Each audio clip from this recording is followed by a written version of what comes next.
juga bisa merusak sendi-sendi kehidupan bermasyarakat, terutama merusak akhlak, merusak psikologi, merusak watak daripada anak-anak kita.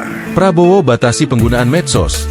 Teknologi digital bisa rusak akhlak dan watak anak-anak. Presiden RI Prabowo Subianto mengatakan, teknologi digital sangat menjanjikan untuk kemajuan pesat bagi kemanusiaan. Akan tetapi, jika tidak diawasi, teknologi digital dapat merusak akhlak anak-anak. Hal tersebut disampaikan Prabowo saat menaikkan peraturan pemerintah (PP) tentang tata kelola penyelenggaraan sistem elektronik dalam perlindungan anak di Istana Kepresidenan, Jakarta, Jumat 28 Maret 2025. Teknologi digital ini menjanjikan bisa membawa kemajuan pesat bagi kemanusiaan, tapi juga bila tidak diawasi dan dikelola dengan baik, justru juga bisa merusak sendi-sendi kehidupan bermasyarakat.